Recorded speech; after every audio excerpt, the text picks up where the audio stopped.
Hello dear students, आज का मेरा वीडियो आप सभी के लिए है जो बीएड करना चाहते हैं।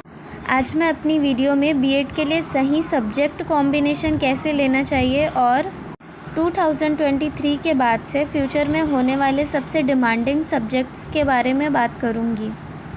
आप किसी भी सब्जेक्ट से हो, चाहे साइंस, आर्ट्स, कॉमर्स, लेकिन बीएड में आपका सही सब्जेक्ट कॉम्बिनेशन होना बहुत ज़्यादा इम्पॉर्टेंट होता है।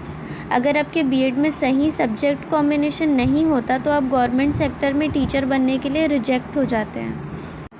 अभी रिसेंटली केवीएस में बहुत सारे कैंडिडेट सिर्फ सब्जेक्ट कॉम्बिनेशन की वजह से एग्ज़ाम क्लियर करने के बाद भी डिस्क्वालीफाइड हुए। एज अ बीएड एस्पिरेंट्स आपको एनसीटीई के गाइडलाइंस के हिसाब से ही सही सब्जेक्ट चूज़ करना होता है। जो बीएड कर रहे होते हैं उन्हें बोला जाता है 2 टीचिंग सब्जेक्ट्स चूज़ करने, जिसे पेडागॉजी कहते हैं। जिस भी सब्जेक्ट में आप टीचर बनना चाहते हैं वो सब्जेक्ट आपका बीएड में पढ़ा होना चाहिए। जिस भी सब्जेक्ट में से आपने ग्रेजुएशन किया है उनमें से आपको 2 सब्जेक्ट चूज़ करना होता है। आप कोई अदर सब्जेक्ट चूज़ नहीं कर सकते। ध्यान से सुनिए, जिस तरीके से हर एजुकेशन को चलाने के लिए बोर्ड डिसाइड किया गया है, जैसे यूजीसी, आईसीटीई, सीटेट, सीबीएसई, उसी तरह टीचिंग के लिए एनसीटीई है, national council of teacher education. इसके अकॉर्डिंग आपको सिर्फ ग्रेजुएशन के सब्जेक्ट में से ही कोई 2 चूज़ करना होगा। अगर आप कोई और सब्जेक्ट चूज़ करेंगे तो आपको गवर्नमेंट सेक्टर में बहुत परेशानी होगी। अब हम बात करते हैं सब्जेक्ट चूजिंग के लिए। अभी 2023 के बाद से फ्यूचर में सबसे ज़्यादा डिमांडिंग सब्जेक्ट जिसे आपको लेने ही चाहिए वो मैं आपको बता रही हूँ।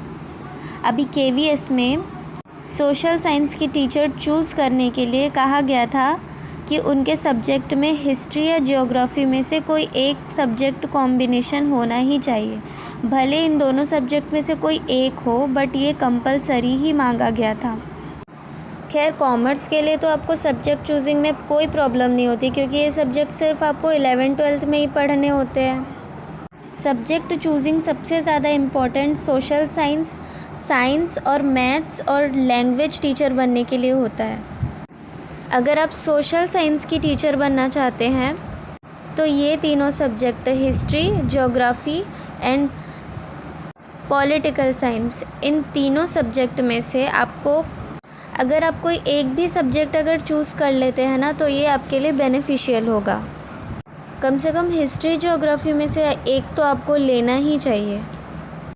अगर आप साइंस की टीचर बनना चाहते हैं तो उसके लिए सबसे इम्पॉर्टेंट और डिमांडिंग सब्जेक्ट है ये जूलॉजी, केमिस्ट्री और बॉटनी। ये तीनों सबसे इम्पॉर्टेंट सब्जेक्ट है।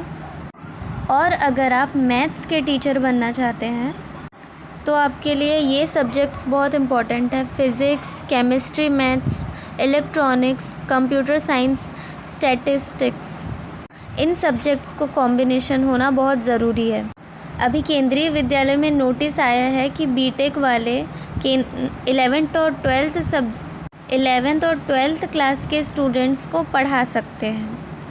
और अगर आप लैंग्वेज टीचर बनना चाहते हैं, जैसे आप इंग्लिश की टीचर बनना चाहते हैं, संस्कृत की टीचर बनना चाहते हैं, हिंदी की टीचर बनना चाहते हैं, तो उसके लिए आपको ग्रेजुएशन में 3 साल हिंदी लिटरेचर, इंग्लिश लिटरेचर या संस्कृत लेके पढ़ाई करनी होगी। उसके बाद ही आप लैंग्वेज टीचर के लिए अप्लाई कर सकते हैं।